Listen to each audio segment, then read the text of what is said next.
సంపాదించుకుంటాం, వారం వారం కూరగాయలు తెచ్చుకుంటాం. అది ఎంత ముఖ్యమో బాత్రూమ్ అంత ముఖ్యం.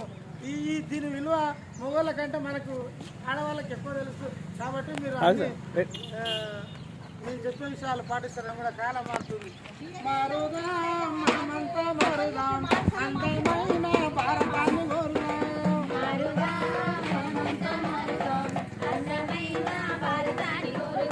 చూపుదాం, విశ్వాసం చూపుదాం, తెలివిగల్లా తెలంగాణ